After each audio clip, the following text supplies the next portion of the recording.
رحمن يا رحمن ساعدني يا رحمن اشرح صدري قرآن املأ قلبي قرآن واسق حياتي قرآن. رحمن يا رحمن ساعدني يا رحمن اشرح صدري قرآن املأ قلبي قرآن واسق حياتي قرآن. رحمن رحمن ساعدني يا رحمن اشرح صدري قرآن املأ قلبي قرآن واسق حياتي قرآن. لله لله يهفو آملي لله ولحفظ كتاب الله من أول بسم الله للختم وللرضوان. رحمن يا رحمن بمجيني يا رحمن أصبحي ما يدوشو نبني ما يوسيتي ناوتشين قرآن. رحمن يا رحمن ساعدني يا رحمن اشرح صدري قرآن املأ قلبي قرآن واسق حياتي قرآن. يا نور يا نور يا محكم يا تنزيل لمحمد عن جبريل من رب العرش دليل للعالم والإنسان. تكبير تكبير للحافظ وهو صغير والضاء العين قرير يحمل فجرا لينير بتلاوته الأكوان. رحمن يا رحمن بمجيني يا رحمن أصبحي ما يدوشو نبني ما يوسيتي ناوتي رحمن.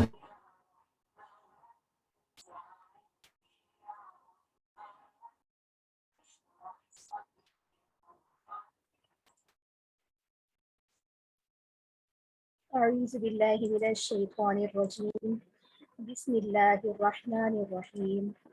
رب اشرح لي صدري ويسر لي أمري واحلل عقدة من لساني يفقه قولي رب زدني علما رب زدني علما رب زدني علما آمين. السلام علیکم ورحمۃ اللہ وبرکاتہ. انشاءاللہ عزیز طالبات آپ خیر و عافیت سے ہوں گی. آج کا ہمارا خلاصہ وہ 8ویں پارے کا ہے اور کل ہم نے 7ویں پارے کے خلاصے کے اندر جو ہے جن مضامین کو پڑھا تھا ان میں مسلمانوں کے لیے نصیحت تھی شرعی حدود کو نہ توڑیں، جو قصد حلال ہے اور جن چیزوں پر اللہ رب العزت نے آپ کے اوپر حلال کیا ہے ان کو اپنے اوپر ازخود حرام کرنے کی ممانعت تھی. اس کے ساتھ ہی حالت احرام کے ہم نے مسائل کا احاطہ کیا تھا اور ساتھ ہی قیامت کی ہولناک باتوں کا تذکرہ اور حضرت عیسیٰ علیہ السلام کے متعلق جو ہے ہم نے پڑھا تھا. ساتھ ہی سورہ انعام کے مضامین شروع ہوئے تھے جن میں 7 بڑے مضامین جو کہ سورت کا خاص موضوع ہے ان کے بارے میں پڑھا تھا، جیسے جاہلیت کی جو توہمات تھی ان کی تردید تھی، یا اسلامی معاشرے کے اندر یہ لوگ کس طریقے سے جو ہے انہوں نے گڑبڑ مچائی ہوئی تھی ان کے بارے میں ذکر تھا. اس کے ساتھ ہی ہم نے جو ہے اس کے رکوع میں اللہ تعالیٰ کی توحید کے بارے میں پڑھا تھا، اور ساتھ ہی ہم نے میدان حشر کا ایک نقشہ کھینچا تھا کہ کس طرح اللہ رب العزت کی سوال و جواب کی عدالت ہوگی۔ تو ہم نے ان تمام موضوعات کا جو ہے احاطہ کیا تھا۔ اچھا جی، میں اپنی پریزنٹیشن آپ کے ساتھ یہاں پر شیئر کر دیتی ہوں۔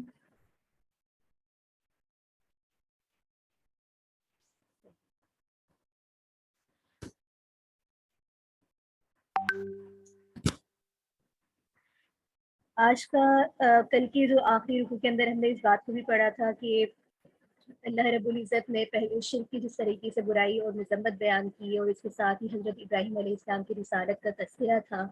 اور جو خدائی کے دعوے کرنے والے تھے، مخالفین تھے، ان کے بارے میں کل کے رکوع کے اندر ہم نے پڑھا تھا۔ آج کا جو ہمارا پارہ ہے وہ 8واں پارہ ہے، اور 8ویں پارے کے اندر سورہ انعام کی تقریباً 14 رکوع سے لے کر 20 رکوع تک یہ سورہ مکمل ہو رہی ہے، اور سورہ اعراف کے تقریباً 11 رکوع اس پارے کے اندر شامل ہے۔ تو آئیے سب سے پہلے ہم سورۃ الانعام ہی کے جو رکوع شروع ہو رہا ہے 14واں رکوع، اس کے بارے میں دیکھتے ہیں کہ یہاں پر کن آیات کے بارے میں بات کی جا رہی ہے۔ بسم اللہ الرحمن الرحیم، پارہ شروع ہو رہا ہے وَلَوْ أَنَّنَا نَزَّلْنَا إِلَيْهِمُ الْمَلَائِكَةَ وَكَلَّمَهُمُ الْمَوْتَى وَحَشَرْنَا عَلَيْهِمْ كُلَّ شَيْءٍ قُبُلًا مَا كَانُوا لِيُؤْمِنُوا إِلَّا أَن يَشَاءَ اللَّهُ وَلَكِنَّ أَكْثَرَهُمْ يَجْهَلُونَ۔ یہاں پر یہ آیات مبارکہ اس طریقے سے ہے کہ سب سے پہلے تو کفار کی جو اور یہود کی جو ہٹ درمی تھی ان کے بارے میں بتایا گیا تھا کہ یہ اس وقت تک ایمان لے کر نہیں آئیں گے جب تک اپنی آنکھوں کے سامنے فرشتے اترتے ہوئے نہ دیکھ لیں، یا مردے کو قبر سے زندہ اٹھ کر کھڑا نہ ہو جائے۔ تو یہاں پر بتایا جا رہا ہے کہ یہ اس طرح کے ہیلے بہانے بھی اختیار کر لیں تو بھی یہ ایمان لے کر نہیں آئیں گے، اور قرآن کریم میں ان کی جو حقانیت ہے، ان کی دلوں کی جو حقیقت ہے، اس کو واضح طور پہ بیان فرمایا ہے کہ واضح احکامات آنے کے باوجود بھی، کتاب اللہ نازل ہونے کے باوجود بھی یہ لوگ اس میں شک و شبہ کرتے ہیں، اس لیے کہ قرآن کریم کے بارے میں ان کا جو یہ شبہ تھا وہ اس وجہ سے نہیں تھا کہ ان کو یقین نہیں تھا، بلکہ بس یہ معجزات دیکھ کر بھی ایمان نہ لانے کا جو تھا ان کا ایک دلی طور پر یقین تھا۔ پھر یہاں پر یہ بتایا جا رہا ہے کہ قرآن کریم میں یہاں پر حلال اور حرام سے متعلق مفصل احکامات ہیں، اور ان کی پابندی بھی لازمی ہے۔ یہاں پر یہ بات بھی ہے کہ اکثریت کی پیروی جو ہے وہ گمراہ کر دیتی ہے، کیونکہ مشرکین کا بھی یہی وتیرہ تھا کہ انہوں نے مختلف خدا بنا رکھے تھے اللہ کے ساتھ، اللہ رب العزت کے ساتھ انہوں نے مختلف اپنے جو ہے شرک بنا رکھے تھے، کہ اللہ کو بھی مانتے تھے لیکن مانتے تھے کہ یہاں پر یہ جتنی بھی ہمارے ساتھ معاونت ہو رہی ہے یہ ہمارے بدھسٹ کے اندر کام کرتے ہیں، تو مختلف جگہوں پہ انہوں نے شرک کو اللہ کے ساتھ شامل کیا ہوا تھا، اور اکثریت کی پیروی نے انہیں گمراہی کے دروازے پہ کھڑا کر دیا تھا۔ اس رکوع میں یہ بات بھی پتہ چلتی ہے کہ جو حق معیار حق ہے وہ شریعت ہے، مورثی تصورات نہیں ہے، کیونکہ ان کا کانسیپٹ اور ان کا ایک ماننا یہ تھا کہ یہ جو وراثت میں ایک نبوت کا سلسلہ چلتا ہوا آ رہا ہے، جیسے کہ بنی اسرائیل کو اس بات پہ بڑا غرور اور تکبر تھا کہ ہماری قوم میں بہت زیادہ انبیاء کرام آئے ہیں، تو لہٰذا اب جو آخری نبی آئے گا اس کو بھی بنی اسرائیل میں سے آنا چاہیے، تو وہ اس کو گویا کہ نبوت کو اپنی وراثت سمجھتے تھے۔ لیکن اللہ نے یہاں پر ایک معیار شریعت طے کر دیا ہے کہ یہ تو شریعت کے احکامات ہیں، اللہ کی مرضی ہے، وہ جس کو چاہے شریعت دے، جس کو چاہے جو بھی منصب دے۔ تو یہاں پر وراثت کے اعتبار سے اگر وہ مورثی اعتبار سے دیکھ رہے تھے کہ بنی اسرائیل سے ہی پیغمبر آنے چاہیے، تو اللہ رب العزت نے اس بات کی ان کی جو ہے وضاحت کر دی ہے اور بتا دیا ہے کہ معیار حق جو ہے وہ شریعت ہے۔ اس کے ساتھ یہاں پر اس رکوع کے اندر یہ بھی بتایا جا رہا ہے کہ گناہ چھوڑ دو، خواہ ظاہری ہو یا پوشیدہ طور پہ ہو۔ ظاہری طور پہ تو گناہ بہت سارے اس طریقے سے ہوتے ہیں کہ جیسے انسان اپنے اعضاء سے گناہ کرتا ہے، ہاتھوں سے کوئی گناہ کر رہا ہے، کوئی پیروں سے گناہ کر رہا ہے، کوئی زبان سے کر رہا ہے، جبکہ پوشیدہ طور پہ گناہوں کی کیفیت کچھ اس طرح سے ہوتی ہے کہ جیسے کہ انسان حسد میں مبتلا ہوتا ہے، دل میں برائی لے کر آتا ہے، تو یہ تمام وہ چیزیں ہوتی ہیں جو اس کو سامنے والے کو ظاہری طور پہ تو پتہ نہیں چلتا کہ گناہ گار ہے، لیکن وہ ان بیماریوں میں مبتلا ہوتا ہے۔ تو یہاں پر اللہ رب العزت تلقین کر رہے ہیں کہ گناہوں کو چھوڑ دو، خواہ وہ ظاہری ہو یا باطنی ہو۔ تو ان تمام موضوعات کو جو ہم نے اس رکوع میں دیکھا۔ آگے 15واں رکوع شروع ہو رہا ہے، اور اس رکوع کے اندر آیات مبارکہ اس طریقے سے ہے کہ اومن کان میتا فاحییناہ وجعلنا له نورا یمشی به فی الناس کمن مثلہ فی الظلمات لیس بخارج منہما کذلک زین للکافرین ما کانوا یعملون۔ اس رکوع کے اندر سب سے پہلے تو یہ بتایا جا رہا ہے کہ خدا کے نافرمانوں کو اپنے اعمال جو ہیں وہ خوشنما معلوم ہوتے ہیں، اس لیے کہ وہ خدا کی طرف رجوع نہیں کرتے اور آخرت سے ڈرتے ہیں۔ یہ انکار جو ہے ان کا جو ہے فریب ہے، وہ نفس کا فریب اپنے آپ کو دے رہا ہے۔ اور یہاں پر یہ بھی بتایا کہ جن ہو یا انسان جو خدا سے باغی ہوگا اور ان کی جو ہے اتباع کرے گا، وہ سب جو ہے جہنم میں ڈالے جائیں گے۔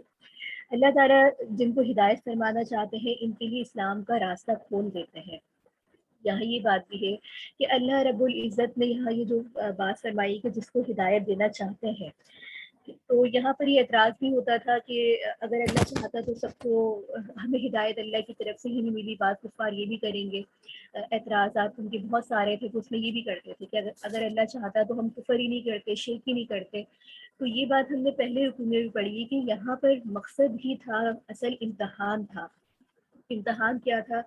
کہ اللہ رب العزت نے ایمان بتا دیا، رسول بتا دیے، راستہ بتا دیا، اب اس کو چوائس کرنا، اس کو اختیار کرنا انسان کے ہاتھ میں ہے کہ وہ اپنے لیے کون سا راستہ اختیار کرتا ہے۔ کیونکہ اگر یہ اللہ کے لیے کچھ بھی بعید نہیں تھا کہ اللہ چاہتا تو سب کو زبردستی اسلام لانے پر، اپنی اتباع کرنے پر مجبور کر دیتا، لیکن اصل مقصد دنیا میں بھیجنے کا یہی تھا کہ انسان پہ امتحان لینا کہ وہ اللہ کی مان کر، اللہ کو مان کر اس کتنی چلتا ہے۔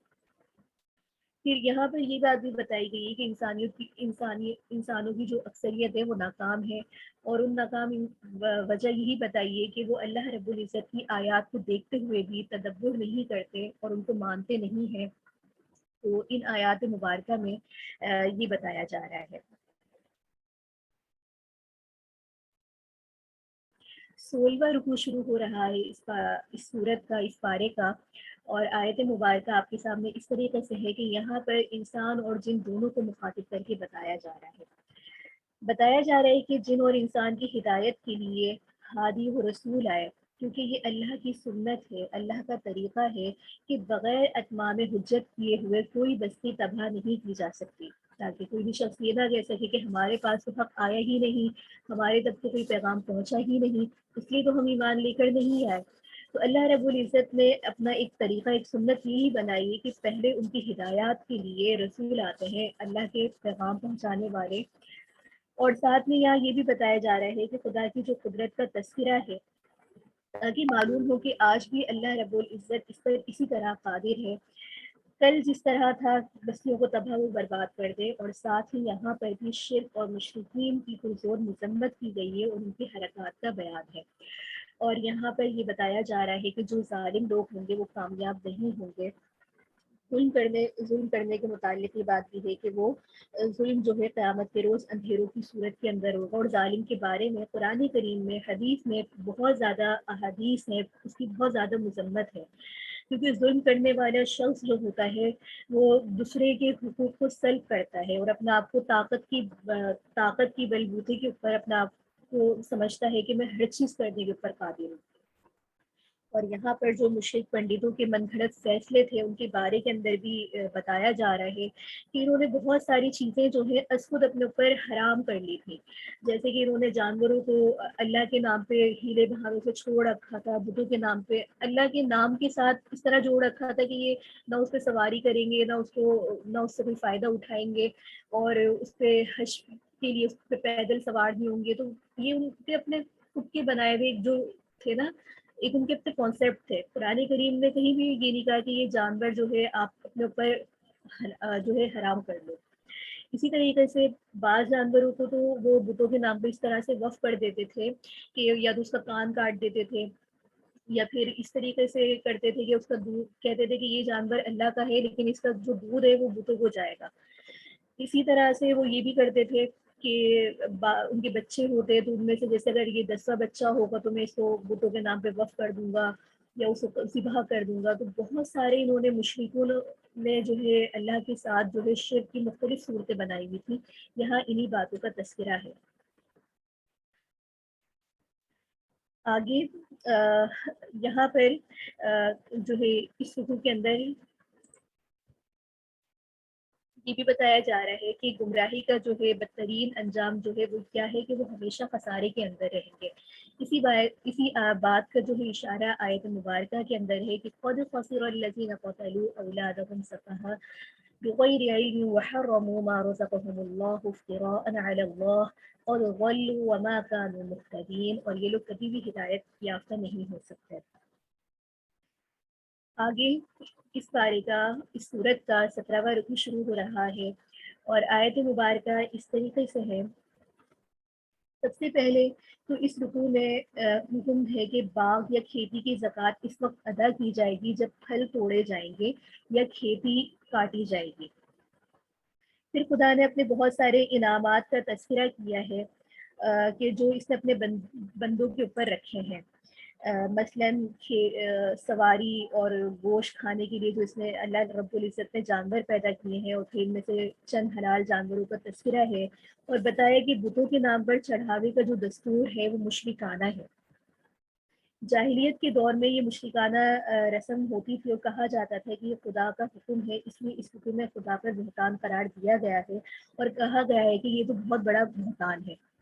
تو یہاں اللہ رب العزت نے سب سے پہلے تو اپنی قدرت کے جو سب سے انسان کی ضرورت والی اشیاء تھی ان کا ذکر کیا، پھلوں کا ذکر کیا، جانوروں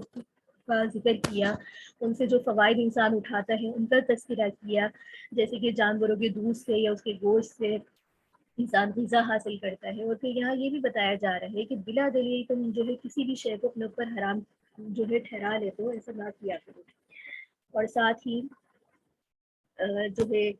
ان تمام باتوں کا، ان جانوروں کا اللہ رب العزت نے یہاں پر ذکر کیا ہے، ان کی حلال ہونے کی طرف اشارہ کرتا ہے. آگے 18واں رکوع شروع ہو رہا ہے اس پارے کا اور اس صورت کا. اور یہاں پر جو ہے اس مشرکین کے جو ہے اس بات کا جواب دیتے ہوئے فرمایا کہ خدا نے مردار بہتا ہوا خون یہود کی نافرمانیوں کی سزا میں ان پر بعض چیزیں جو ہے حلال کر دی تھی، لیکن اب وہ حرام نہیں ہے، مسلمان اسے کھا سکتے ہیں. اور یہاں پر یہ بتایا جا رہا ہے کہ منکرین قرآن کے بارے میں جو ہے ایسے باتیں نہیں کرنی چاہیے اور مسلمانوں کو اس سے بچنا چاہیے. یہاں پر یہ بات ہے کہ ان لوگ کا یہ اعتراض تھا کہ تم لوگ جو ہے مردار جانور کو جو ہے کہتے ہو کہ یہ حلال نہیں ہے، جبکہ خود تم اس کو اپنے ہاتھ سے جب مار دیتے ہو تو اس کو کھا لیتے ہو. تو اللہ رب العزت نے ان کی اسی بات کا جواب دیتے ہوئے فرمایا ہے کہ ایک تو اس میں خرابی ہے کہ وہ اللہ کے نام پر ذبح نہیں ہوتا، اور دوسرا یہ کہ جو بہتا ہوا مردار جانور جب از خود جو ہے اپنی طبی موت مر جاتا ہے تو اس سے خون بہتا نہیں ہے بلکہ وہ اسی کے اندر جم جاتا ہے. لہٰذا اس وجہ سے جو ہے اس کی ممانعت ہے.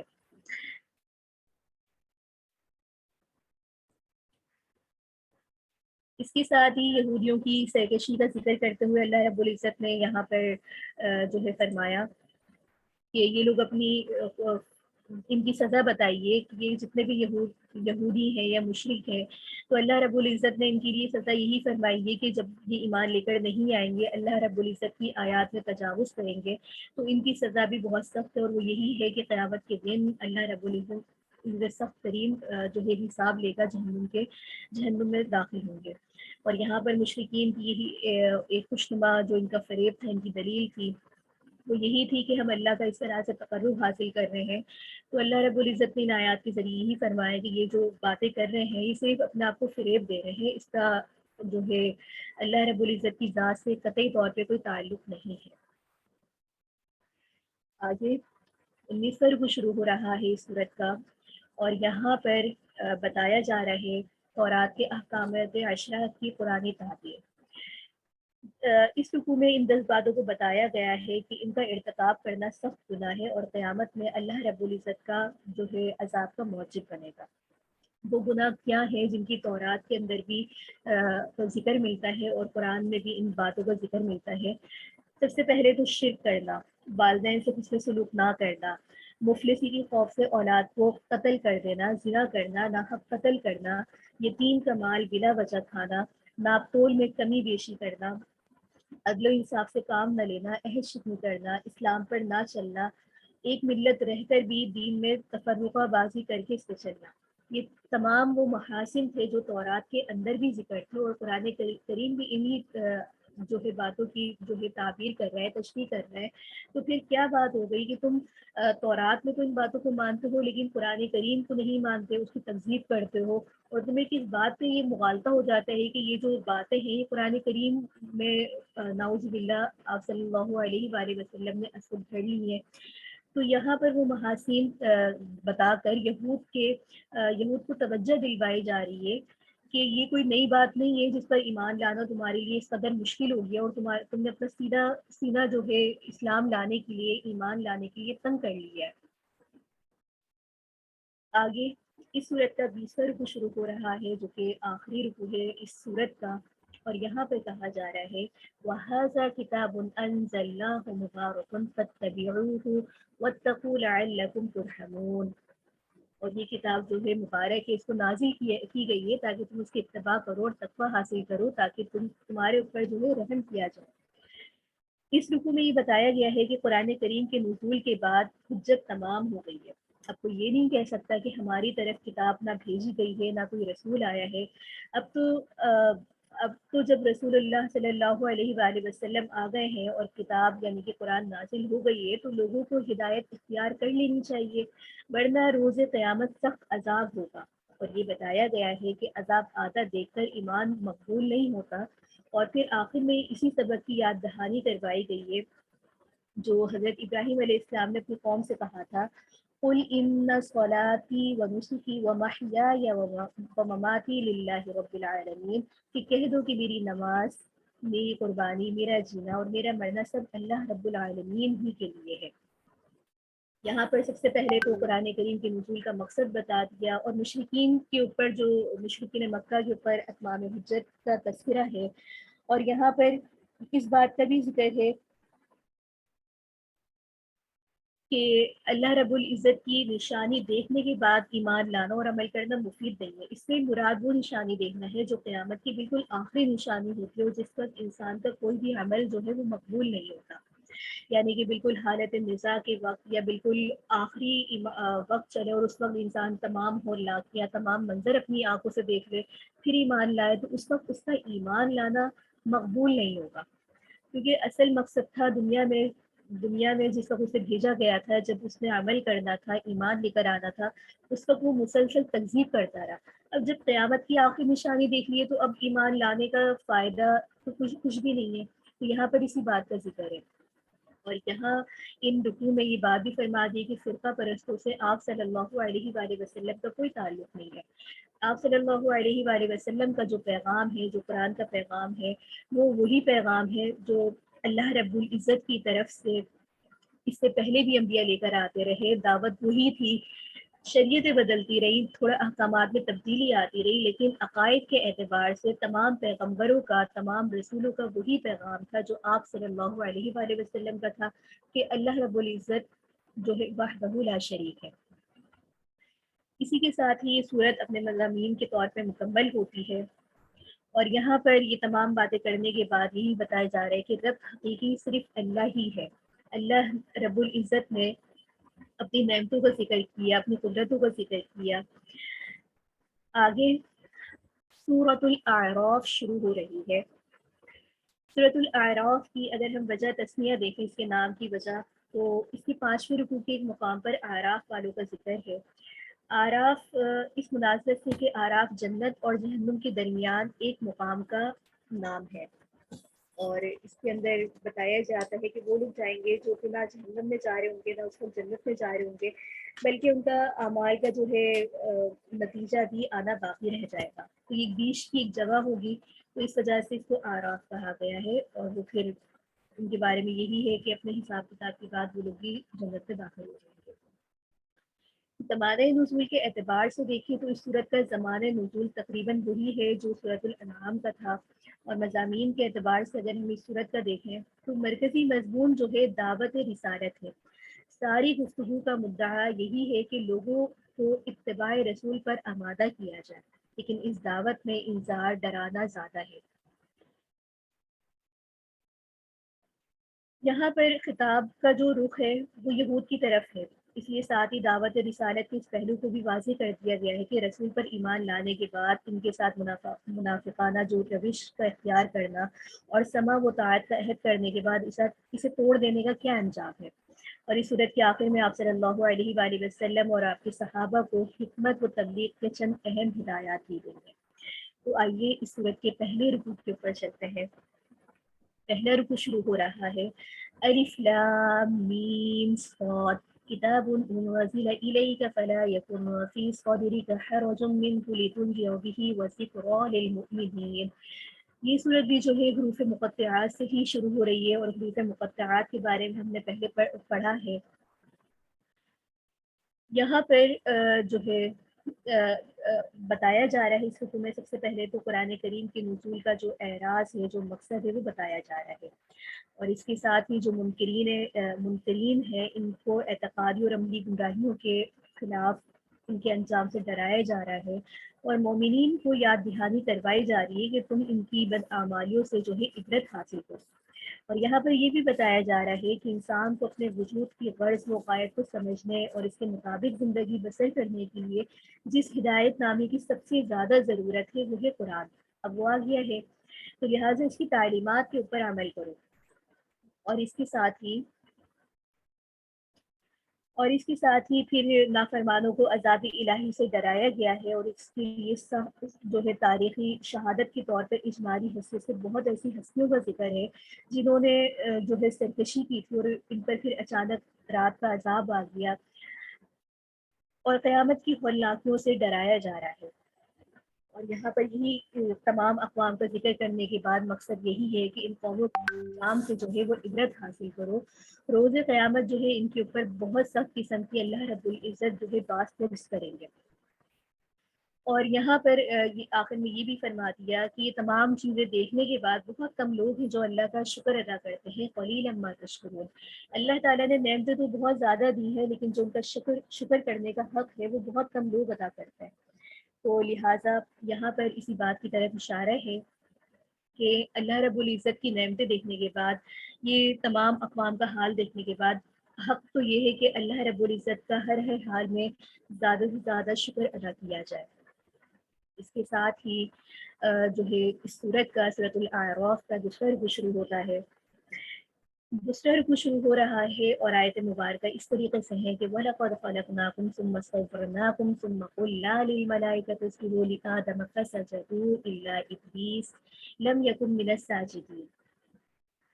گزشتہ رکوع میں چونکہ یہ بات سمجھائی گئی تھی کہ انسان اس دنیا کے اندر بلا مقصد پیدا نہیں ہوا ہے، اسے جو بھی اختیارات اور آزادی عملی طور پر ملی ہے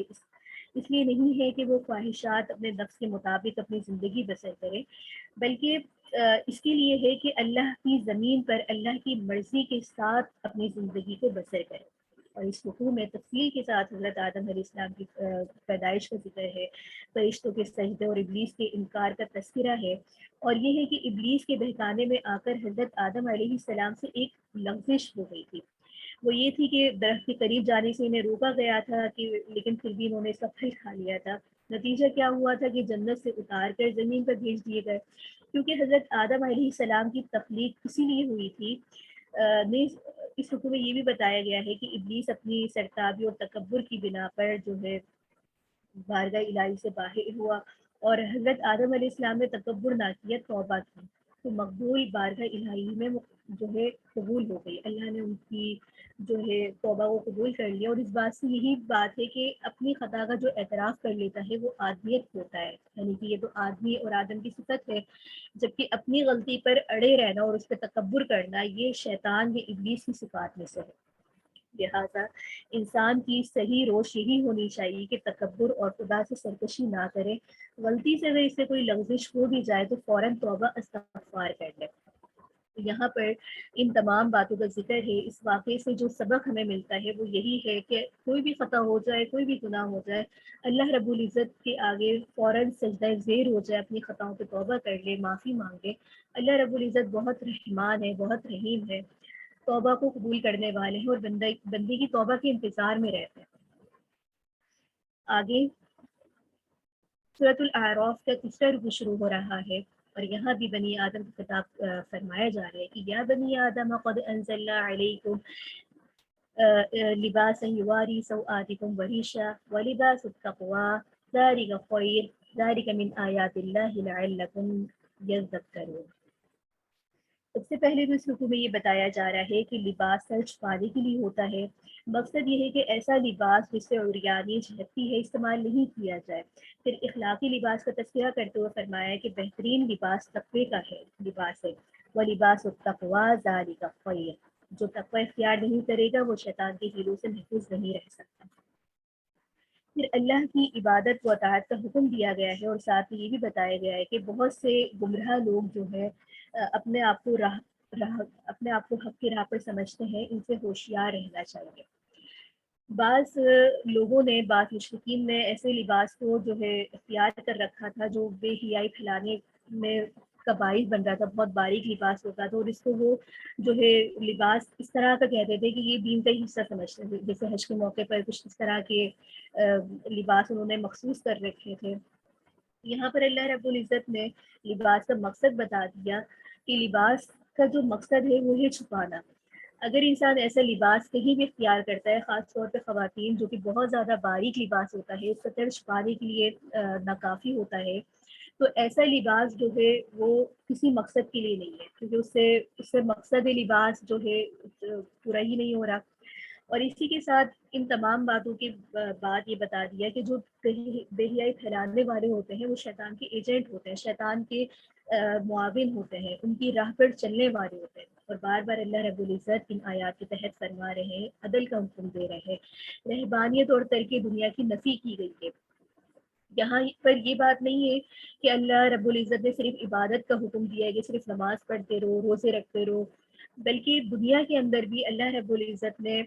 جو ہے معاملات اور جتنی بھی ضروری چیزیں ہیں ان کو اعتدال میں رکھتے ہوئے پورا کرنے کا حکم دیا ہے۔ یہاں پر یہ جو رکوع ہے یہ مکمل ہو رہا ہے، یا بنی آدم خذوا زینتکم عند کل مسجد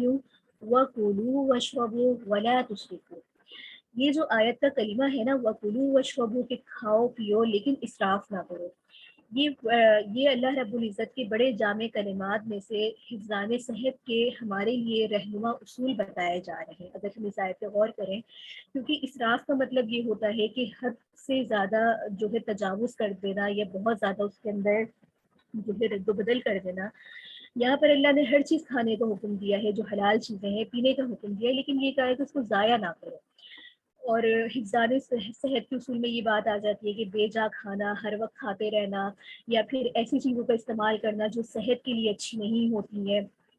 تو یہ تمام چیزیں جو ہے اللہ رب العزت نے اس آیت میں بتائی ہیں، گویا کہ انسان کے جسم کی حفاظت کا ایک اصول بتا دی ہے۔ اس کے بعد اس آیت کے بارے میں، اس جملے کے بارے میں اہل علم فرماتے ہیں کہ جمع الکلام الطب وکلہ، کہ اللہ رب العزت نے اس ایک جملے کے اندر طب کے جو ہے تمام اصولوں کو جمع کر دیا ہے۔ چونکہ رمضان المبارک بھی ہمارے انشاءاللہ بہت قریب ہے، تو اگر ہم اس آیت کو، اس جملے کو اپنی زندگی میں شامل کریں اور اپنے اصول کھانے پینے کے اس سے طے کریں تو ہماری زندگیوں میں بہت آسانی ہوگی۔ آگے جو ہے چوتھا رکوع شروع ہو رہا ہے، اور اس رکوع کے اندر فرمایا جا رہا ہے کہ حلال اور جائز زیب و زینت اور رزق کو حرام سمجھنا غلطی ہے۔ اللہ نے اسے حرام قرار نہیں دیا ہے،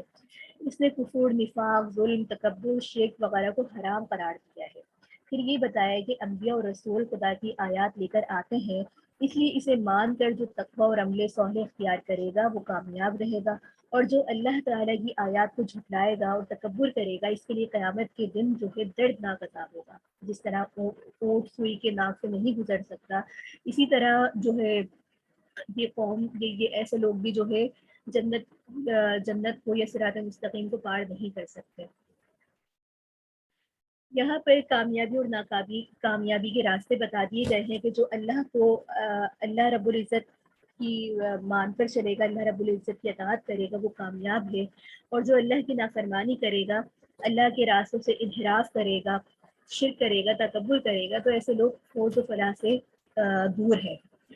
اور ساتھ ہی گمراہ کرنے والے لوگوں کا سزا اور انجام بھی بتا دیا ہے کہ فذوقوا العذاب بما کنتم تکسبون، کہ ایسے لوگوں کے لیے دردناک عذاب ہوگا بسبب اس کے جو انہوں نے اعمال کیے ہیں۔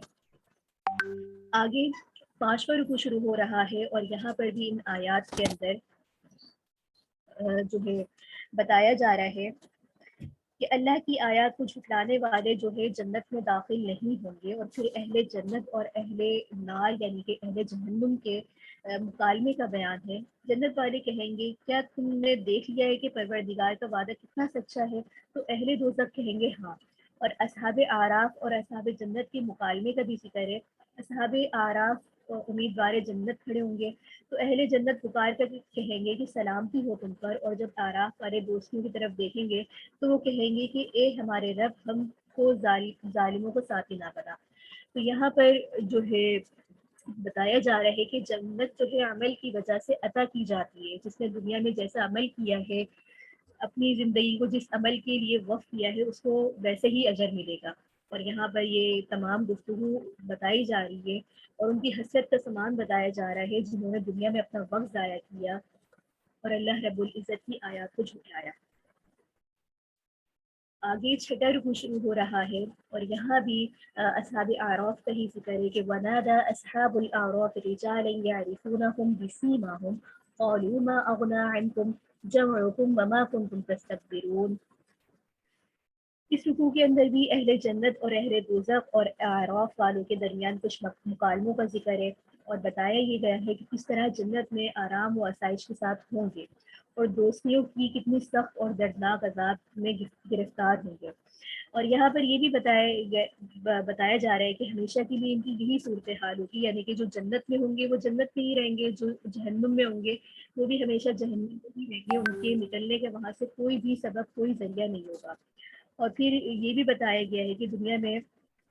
واپسی کا تو سوال ہی پیدا نہیں ہوتا، کیونکہ روز قیامت کے جو غافلین ہے یہ حسرت کریں گے کہ کاش ہمیں جو ہے ایک دفعہ موقع مل جائے، ہم جو ہے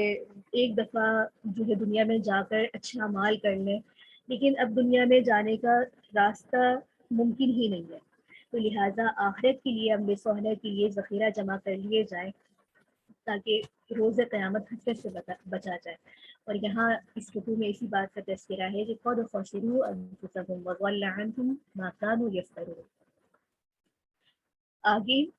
سورۃ الاعراف کا 7واں رکوع شروع ہو رہا ہے، اور یہاں پر اللہ رب العزت کی قدرت کی بڑی زبردست نشانیاں بتائی گئی ہیں۔ سب سے پہلے تو اس رکوع میں یہ بتایا گیا ہے کہ آسمان اور زمین، چاند، سورج، ساری کائنات کو اللہ رب العزت نے فقط 6 دن میں بنایا ہے۔ گویا کہ کائنات میں جو کچھ ہے اللہ ہی کا ہے،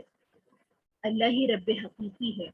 اسی کے ساتھ یہ حکم بھی دیا ہے کہ نظام حکومت چل رہا ہے، اور اس ذریعے سے انسان کی پرورش اور زندگی کی بقا کا سامان ہو رہا ہے۔ لہٰذا انسان کا کام یہ ہے کہ اپنے رب کی رحمتوں کا شکر ادا کرے، اپنے رب کی نعمتوں کا شکر ادا کرے،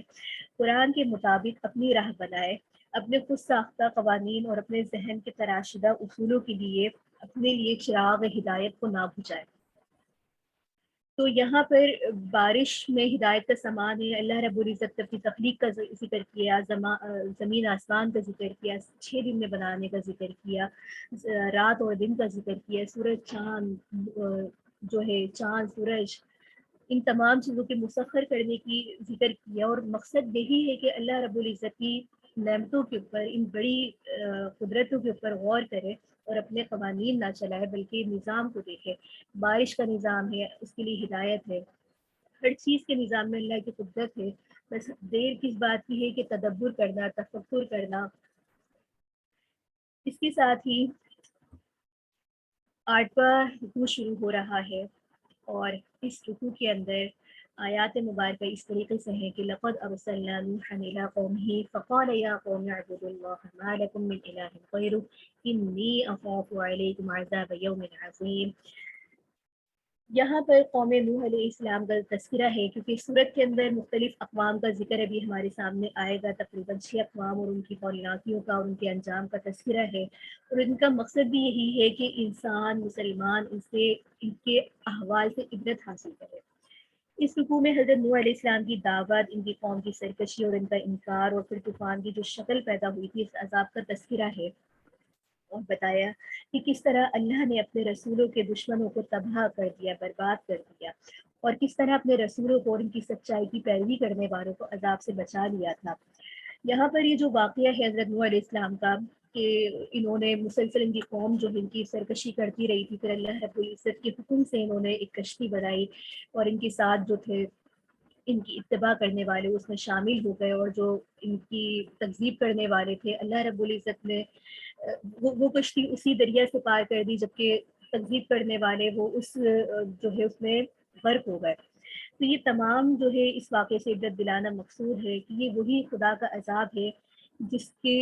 کی بارے میں تمہیں تنبیہ کی جا رہی تھی، اور اللہ رب العزت جو ہے ہر قسم کے عذاب لانے کے اوپر قادر ہے۔ آگے نوا رکوع شروع ہو رہا ہے، اور اس رکوع کے اندر قوم عاد اور قوم ہود کا ذکر ہے کہ وَإِلَىٰ عَادٍ أَخَاهُمْ هُودًا قَالَ يَا قَوْمِ اعْبُدُوا اللَّهَ مَا لَكُم مِّنْ إِلَٰهٍ غَيْرُهُ أَفَلَا تَتَّقُونَ۔ اس رکوع میں حضرت ہود علیہ السلام کے واقعے کا تذکرہ ہے کہ ان کی دعوت کا انکار ان کی قوم عاد نے کیا تھا، اور قوم عاد نے خدا سے جو ہے سرکشی تکبر کو اپنی روش بنا لیا تھا۔ اللہ رب العزت نے قوم عاد کو جو ہے بہت زیادہ طاقت عطا فرمائی تھی، لیکن انہوں نے اس طاقت کو اللہ کے خلاف استعمال کرنا شروع کر دیا۔ نتیجہ ان کا بھی وہی ہوا جو قوم نوح کا ہوا تھا، یعنی کہ قوم عاد کے اوپر اللہ کا عذاب نازل ہوا، اور اللہ نے اس عذاب سے اپنے رسول کو یعنی کہ حضرت ہود علیہ السلام کو بچا لیا تھا۔ یہاں پر ان اقوام کو ذکر بتایا جا رہا ہے کہ انہوں نے بھی اپنے انبیاء کی جو ہے سرکشی کی، تو ان کا انجام بھی دوسری قوموں کی طرح عبرت ناک ہی ہوا۔ اور یہاں پر اللہ رب العزت نے ان کے متبعین کے بارے میں، رسولوں کے بارے میں فرما دیا کہ فَأَنْجَيْنَاهُ وَالَّذِينَ مَعَهُ بِرَحْمَةٍ مِنَّا، بس ہم نے نجات دی ان لوگوں کو اور جو ان کے ساتھ تھے، اور اپنی رحمت سے ان کو محفوظ رکھا ان لوگوں سے جو ہماری آیات کو جھٹلاتے تھے۔ آگے 10واں رکوع شروع ہو رہا ہے، اور 10ویں رکوع کی آیات اس طریقے سے آپ کے سامنے ہے۔ یہاں پر قوم سمود کا ذکر ہے کہ وَإِلَىٰ ثَمُودَ أَخَاهُمْ صَالِحًا قَالَ يَا قَوْمِ اعْبُدُوا اللَّهَ مَا لَكُم مِّنْ إِلَٰهٍ غَيْرُهُ قَدْ جَاءَتْكُم بَيِّنَةٌ مِّن رَّبِّكُمْ هَٰذِهِ نَاقَةُ اللَّهِ لَكُمْ آيَةً فَذَرُوهَا تَأْكُلْ فِي أَرْضِ اللَّهِ وَلَا تَسْأَمُوا بِسُوءٍ فَيَأْخُذَكُمْ عَذَابٌ أَلِيمٌ۔ یہاں پر اس رکوع میں جو ہے سب سے پہلے تو حضرت صالح علیہ السلام اور ان کی قوم سمود کا بیان ہے کہ قوم سمود نے بھی اپنے رسولوں کو جھٹلایا یا خدا سے بغاوت کی، اور آخر میں کیا ہوا کہ سخت زلزلے کے عذاب میں جو ہے ملیہ میٹ ہو گئے، اور حضرت صالح علیہ السلام کو اللہ تعالیٰ نے محفوظ رکھا۔ یہاں پر جو ہے حضرت لوط علیہ السلام اور ان کی قوم کا بھی تذکرہ ہے کہ ان کی قوم جو تھی خدا کی منکر تھی، فحاشی اور بے حیائی میں مبتلا قوم تھی۔ حضرت لوط علیہ السلام نے انہیں بہت سمجھایا، بہت ان کو دعوت دی، انہیں تنبیہ کی، لیکن یہ نہیں مانے۔ تو آخر کار ان پر بھی کیا ہوا کہ پتھروں کی بارش کے ساتھ اللہ رب العزت نے عذاب سے ان کو پکڑ لیا، اور یہ قومیں بھی ہلاک ہو گئی۔ قوم سمود اور قوم لوط کا یہ عبرتناک انجام تھا جس کے بارے میں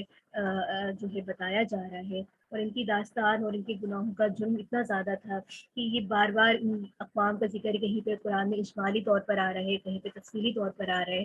اور مقصد یہی ہے کہ ان قوموں کے جو ہے انجام سے عبرت حاصل کی جائے۔ آگے سورت کا 11واں رکوع شروع ہو رہا ہے، اور یہاں پر بھی جو ہے حضرت شعیب علیہ السلام کی قوم کا تذکرہ ہے کہ وَإِلَىٰ مَدْيَنَ أَخَاهُمْ شُعَيْبًا قَالَ يَا قَوْمِ اعْبُدُوا اللَّهَ مَا لَكُم مِّنْ إِلَٰهٍ غَيْرُهُ قَدْ جَاءَتْكُم بَيِّنَةٌ مِّن رَّبِّكُمْ فَأَوْفُوا الْكَيْلَ وَالْمِيزَانَ وَلَا تَبْخَسُوا النَّاسَ أَشْيَاءَهُمْ وَلَا تُفْسِدُوا فِي الْأَرْضِ بَعْدَ إِصْلَاحِهَا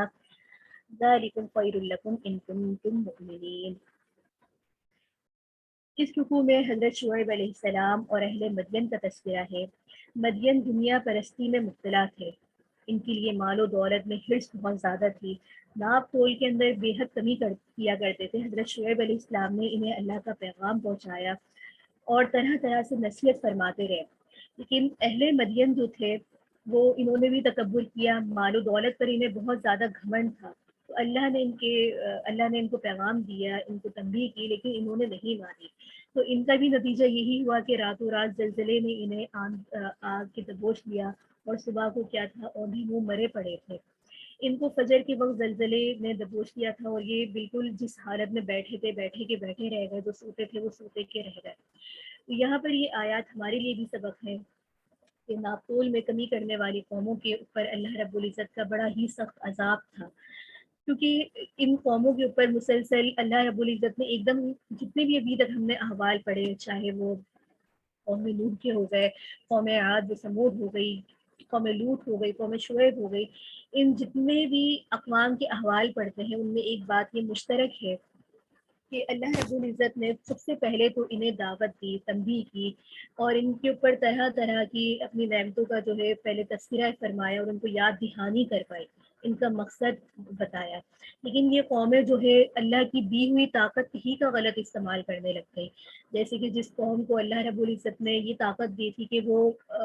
بڑے بڑے پہاڑوں کو بھی تراش کر محلات تعمیر کر لیا کرتے تھے، لیکن نتیجہ کیا تھا کہ وہ اللہ کی اس نعمت پر شکر ادا کرتے، انہوں نے اس طاقت کو یہ سمجھ لیا کہ طاقت جو ہے ہماری اپنی ہے، یعنی کہ ہمارے اپنے اختیارات کی وجہ سے ہے۔ تو اللہ نے کیا کیا، اس طاقت کے ذریعے ہی انہیں زیر کر دیا۔ اسی طریقے سے اللہ رب العزت نے جن قوموں پر اپنی رزق کی بے حد فروانی کی اور انہیں جو ہے خوب مال و دولت عطا فرمایا، بجائے کہ وہ اس پہ شکر ادا کرتے کہ اللہ نے ہم پہ بہت سروانی کی ہے، مال و دولت کی کثرت عطا فرمائی ہے، زمینیں عطا فرمائی ہیں، لیکن انہوں نے کیا کیا کہ کسی چیز کو اپنی زندگی کا جو ہے ایک مقصد سمجھ لیا، اور مقصد میں اس قدر آگے نکل گئے کہ تجاوز کرنے لگے، کہ ناپ تول میں کمی کرنے لگے۔ آج کل یہ ہمارے یہاں بھی بہت دیکھا جائے، ہر چیز کے اندر ہمارے یہاں ناپ تول کے اندر کمی پائی جاتی ہے۔ درزی کے پاس چلے جائیں، دکان والوں کے پاس چلے جائیں، کہیں بھی چلے جائیں، ہر کوئی ناپ تول میں کمی کرنے کو جو ہے اپنے مال جمع کرنے کا ایک سبب بن رہا ہے۔ تو یہاں پر یہ آیات ہمارے لیے بھی سبق ہے کہ ان قوموں پر ان وجہ سے عذاب آیا ہے اللہ رب العزت کا، تو کہیں نہ کہیں اگر ہم بھی ان کاموں میں، ان عادات میں، ان خصلتوں میں مبتلا ہے، تو ہم بھی خدا نہ خواستہ کسی بھی وقت اللہ کی عذاب کی گرفت میں آ سکتے ہیں۔ یہ سبق ہے ہمارے لیے ان آیات کے ذریعے، ان اقوام کے ذریعے، کہ اپنی طاقت پہ غرور نہ کرو، اپنی مال پہ غرور نہ کرو، اپنے اقتدار کے اوپر غرور نہ کرو، جو کچھ دیا ہے وہ اللہ ہی کا دیا ہے، اللہ کا شکر ادا کرنے والے بنو۔ اللہ یہ سوچ کر کہ یہ جتنی بھی نعمتیں ہیں یہ اللہ کی دی ہوئی ہے، اور اللہ جب تک چاہے گا ہمارے پاس رہیں گی، جب اللہ رب العزت کا حکم ہوگا تو ہم سے یہ تمام نعمتیں لے لی جائیں گی۔ اللہ رب العزت نے ہمیں ایک بحیثیت انسان میں جو نعمتیں دی ہیں یہ ایک وقت تک کے لیے ہمارے پاس ہے۔ جو انسان کے پاس جسم ہے جن سے وہ فائدہ اٹھاتا ہے، جیسے کہ انسان کی طاقت ہے، بچپن میں وہ کمزور ہوتا ہے، پھر اللہ اسے جوانی دیتا ہے، جوانی میں اس کی طاقت، اس کا شباب جو ہے عروج پر ہوتا ہے، لیکن اگر وہ اسی جوانی کی طاقت کو اللہ ہی کی نافرمانیوں میں لگاتا ہے تو وہ اپنے لیے خود جو ہے آخرت کا سامان برا تیار کر رہا ہے۔ پھر آہستہ آہستہ یہ جو طاقتیں ہوتی ہیں انسان کی، یہ کم ہونا شروع ہو جاتی ہیں، وہ بڑھاپے کی طرف جاتا ہے، بڑھاپے کی طرف جاتا ہے، طاقت کم ہوتی ہے، پہلے جیسا چلنا پھرنا نہیں رہتا، پہلے جیسی آنکھوں کی روشنی نہیں رہتی ہے، پہلے جیسا انسان میں اس طرح سے طاقت نہیں رہتی کہ وہ کام کر سکے۔ تو یہ اللہ رب العزت اپنی نعمتیں دینے کے بعد آہستہ آہستہ اپنی نعمتیں لے رہا ہوتا ہے، اور وہ ہمیں پتہ نہیں چلتا، ہم سمجھتے ہیں یہ کمزوری ہے، بڑھاپا ہے، جبکہ یہ رب کی طرف سے اشارہ ہوتا ہے کہ اب تمہاری ملاقات کا وقت جو ہے قریب آ چکا ہے، اب تیاری پکڑ لو، اب تیاری پکڑ لو۔ تو یہ اصل میں ہمارے لیے ایک کلو ہوتا ہے جس کو ہم نہیں سمجھ پا رہے ہوتے ہیں۔ لہٰذا جب انسان ان ادوار میں آنا شروع ہو جائے تو اس کو اللہ رب العزت کا زیادہ سے زیادہ شکر بھی ادا کرنا چاہیے، اور اللہ رب العزت سے مانگنا چاہیے کہ میرے پاس جتنی بھی زندگی ہے اس کو میں تیری اطاعت میں گزاروں، تیرے دین کی اشاعت میں گزاروں، ایک داعی کا کردار بن کر گزاروں۔ قرآن کریم میں یہی بات ہے، یہی تدبر ہے، یہی تفکر ہے اس کے ساتھ ہی ہمارے آج کے خلاصے کے جو نکات تھے وہ پورے ہوتے ہیں۔ آپ میں سے اس سبق سے متعلق کسی کا کوئی بھی سوال ہے تو وہ کر سکتے ہیں، ابھی ہمارے پاس وقت ہے، آپ کے سوالات لے لیتے ہیں۔ جزاک اللہ خیر۔ جی عروج لیزا، آپ کا مائک میں انمیوٹ کر دیتی ہوں، آپ کا جو سوال ہے آپ کر سکتی ہیں۔ السلام علیکم ورحمۃ اللہ وبرکاتہ۔ وعلیکم السلام ورحمۃ اللہ وبرکاتہ۔ میں نے پوچھنا تھا کہ حضرت عبداللہ رضی اللہ تعالیٰ عنہ کے جو والد تھے حضرت عبد المطلب، نبی پاک صلی اللہ علیہ وآلہ وسلم کے دادا، انہوں نے ایک دفعہ، جو میں نے واقعہ پڑھا تھا چھوٹے ہوتے، کہ انہوں نے حضرت عبداللہ اپنے، ان کے بہت سارے بیٹے تھے 10 یا 11، تو انہوں نے قربانی کرنی تھی، کوئی خواب دیکھا تھا یا کیا، تو وہ کیوں کرنی تھی، اور حضرت عبداللہ کا نام آیا تھا جب انہوں نے قرآن ڈالا تھا تو؟ جی واقعی اس طریقے سے ہی ہے کہ انہوں نے قربانی کے لیے نظر مانی تھی، اور اس میں پہلے زمانے میں چونکہ نظر مانتے تھے اور بہت سروانی ہوتی تھی، تو وہ اونٹوں کی بارے میں انہوں نے کوئی نظر مانی تھی۔ آپ نے جو واقعہ پڑھا ہے غالباً آپ اسی کی بات کر رہی ہیں، تو لہٰذا نظر کا حکم یہی ہوتا ہے کہ جب انسان کوئی نظر مانتا ہے تو اس کا پورا کرنا واجب ہوتا ہے۔ جی اس سیشن سے متعلق اگر آپ کا کوئی سوال ہے تو وہ آپ ضرور کر لیجیے۔ اس کے علاوہ میرا سوال یہ تھا کہ جو حروف مقطعات ہیں ان کے بارے میں نے پڑھا تھا کہ جو عرب کے لوگ تھے وہ پہلے یہ استعمال کرتے ہوتے تھے، تو اس وجہ سے انہوں نے ان پہ کوئی اعتراضات نہیں اٹھائے۔ آج کے دور میں ہمیں نہیں ان کا مطلب پتا سوائے اللہ تعالیٰ کے، تو اللہ تعالیٰ کے رازوں کو جو کریدتے ہیں ان پہ عذاب الہی نازل ہوتا ہے، تو مطلب اگر وہ لوگ عرب کے لوگ جانتے تھے تو مطلب آگے جتنی بھی نسلیں آئیں ان تک یہ ان کے معنی کیوں نہیں پہنچے؟ اس کے بارے میں تفصیل سے دیکھیے بتا دیں۔ قرآن کریم میں جیسے کہ ہم نے پڑھا کہ 2 طرح کی آیات ہیں، ایک ہوتی ہے محکم اور ایک ہوتی ہے متشابہات۔ ٹھیک ہے، محکم آیات تو بالکل واضح ہوتی ہیں، جن کے حکم جیسے کہ نماز کے بارے میں، زکوٰۃ کے بارے کے اندر ہے، یہ آیتیں واضح ہیں۔ ٹھیک ہے، اور کچھ آیات ایسی ہیں جن کے معنی اور مطلب ہمیں صحیح نہیں معلوم، جس میں حروف مقطعات بھی آتا ہے، یا جیسے کہ بعض جگہ پہ اللہ رب العزت کے ذکر ہے کہ اللہ رب العزت کے ہاتھ پاؤں یا عرش پر نازل ہے، وہ کیا کیفیت ہے ہم نہیں جانتے۔ تو یہاں پر عقیدہ یہی ہے کہ جتنی بات ہمیں قرآن کریم نے بتائی ہے ہم اتنی بات کے اوپر یقین رکھیں۔ باقی یہ بات کی بات عرب کو معلوم تھی، ایسی بات اب تک میں نے کوئی نہیں پڑھی ہے۔ تو حروف مقطعات کے بارے میں بالکل یہ بات متفق علیہ ہے کہ اس کا معنی اور مطلب سوائے اللہ کی کسی کو نہیں معلوم، تو لہٰذا ہم نے یہ تاریخی کھوج میں بھی نہیں لگنا چاہیے کہ فلاں کو اس بات کا معلوم تھا ہم تک کیوں نہ پہنچے، کیونکہ ان باتوں کا تعلق جو ہے ہمارے کسی عقائد سے نہیں ہے، کہ خدا نہ خواستہ اگر ہمیں اس بات کا یا اس بارے میں جواب نہیں ملا تو ہمارے عقیدے کے اوپر کوئی فرق آئے گا۔ تو لہٰذا جن باتوں کے اندر ہمارا کوئی فائدہ یا مقصد نہیں ہوتا ہمیں ان کی کھوج میں نہیں لگنا چاہیے۔ ہمارے اس بات پر ایمان ہے کہ اللہ کی آیات محکم بھی ہیں، متشابہات بھی ہیں، تو جو آیات محکم ہیں ہم ان کو ویسے ہی مانیں گے، جو متشابہات ہیں اس میں ہم اپنی مرضی سے اس کے مطلب یا اس میں کھوج میں نہیں پڑیں گے۔ اصل قرآن سے مقصد جو ہے وہ ہدایت حاصل کرنا ہے، نہ کہ ان آیات کے اندر کھوج کرنا یا اپنی مرضی و منشا کا مطلب نکالنا۔ ٹھیک ہے، جی اس کے علاوہ میں نے پوچھنا تھا کہ توبہ جو ہے، اگر کچھ لوگ جوانی میں نہیں توبہ کرتے ہیں، وہ بڑھاپے میں کرتے ہیں، تو کیا توبہ بڑھاپے میں قبول ہو جاتی ہے؟ جی بالکل، توبہ جوانی میں ہو یا بڑھاپے میں ہو بالکل قبول ہوتی ہے، جب تک اللہ تعالیٰ نے توبہ کا دروازہ کھلا رکھا ہے۔ لہٰذا اگر کسی کو اپنی جوانی میں اس بات کا احساس نہیں تھا کہ میں گناہوں میں مبتلا ہوں، لیکن آخری وقت میں یا بڑھاپے میں اس کو اس بات کا احساس ہو رہا ہے، تو بالکل اس کی توبہ قبول ہوگی۔ اللہ رب العزت کا جو رحمت کا مفہوم ہے وہ بہت وسیع ہے، اور ہم نے لوگوں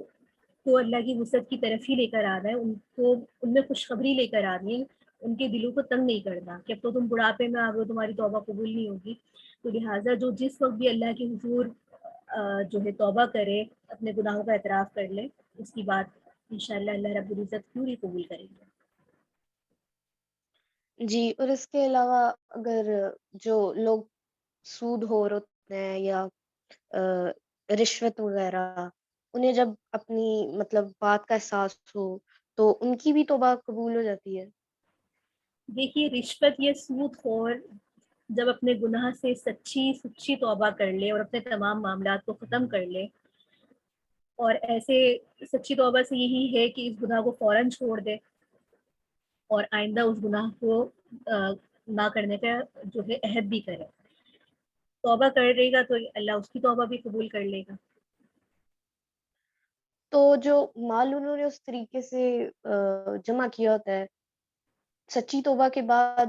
اس مال کے ساتھ کے بارے میں کیا معاملہ کرنا چاہیے؟ سچی توبہ کے بعد اس مال کے ساتھ مطلب کیا معاملہ کرنا چاہیے؟ کیونکہ سود اور رشوت جو مال کا جو مال حرام ہوتا یا ہے اس رشوت کے سے ذریعے سے کمایا ہے، فرسٹ آف آل اگر اس حرام ہے۔ کا حق ہے تو ان لوگوں کے حق کو واپس کر دے، ٹھیک ہے۔ اور اگر اس نے وہ صرف پروفٹ کے طور پہ کمایا ہے تو وہ پھر وہ اس کو صدقہ کر دے بغیر ثواب کی نیت سے، یعنی کہ صدقے کرنے کا مقصد اصل تو یہ ہوتا ہے کہ ہمیں اللہ کی رضا حاصل ہو، اللہ کا تقرب حاصل ہو، لیکن چونکہ وہ حرام مال ہے تو لہٰذا ہم اس میں یہ نیت نہیں کر سکتے کہ اللہ اس مال کا مجھے ثواب بھی دے۔ تو علماء اکرام یہی فرماتے ہیں کہ ایسے مال کو جو ہے اللہ کی راہ میں دے دیں، لیکن اس میں کوئی نیت صدقے کی یا ثواب کی نہیں ہونی چاہیے۔ وہ اللہ کے اوپر ہے کہ وہ اس کو کس درجے میں قبول کرتا ہے، لیکن اگر اس کا تعلق کسی شخص کے حقوق سے ہے تو سب سے پہلے اس کو اس کے حقوق واپس دینے چاہیے۔ جی، جزاک اللہ۔ ویا کی مزید سامعات میں سے اگر کسی کا کوئی سوال ہے، کوئی رائے ہے، کوئی فیڈ بیک ہے تو آپ ہمیں یاد دے سکتی ہیں اپنا۔ مزید چند منٹ ہے ہمارے پاس۔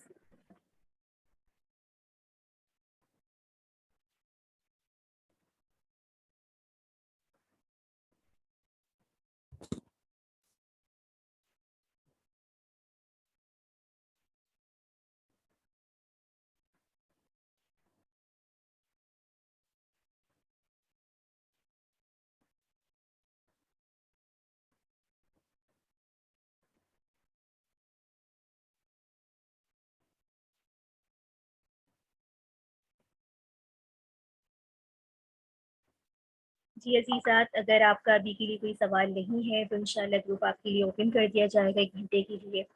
کل انشاءاللہ ہم ایک نئے پارے کے خلاصے کے ساتھ، اس کے نکات کے ساتھ حاضر ہوں گے۔ امید ہے کہ جو کچھ آپ لوگ نے پڑھا، سیکھا، سمجھا ہم نے، انشاءاللہ اس پر عمل کریں گے۔ اور اللہ رب العزت سے دعا ہے کہ اس پڑھنے پڑھانے کو، سمجھانے کو ہمارے لیے، ہمارے والدین کے لیے صدقہ جاریہ فرما دے، ہماری ہدایت کا ذریعہ فرما دے، اور اس کے ذریعے ہمیں امر بالمعروف اور نہیں عن المنکر کرنے والا بنا دے، اور اس کے بیان کرنے میں جہاں بھی ہم سے کہیں غلطی، کمی، کوتاہی ہوئی ہے، اللہ رب العزت اس کو اپنی رحمت کے ساتھ ہمیں معاف فرما دے اور ہماری اصلاح فرما دے۔ وآخر دعوانا ان الحمد للہ رب العالمین۔ سبحانک اللہم وبحمدک، اشہد ان لا الہ الا انت، استغفرک واتوب الیک۔ آمین۔ السلام علیکم ورحمۃ اللہ وبرکاتہ۔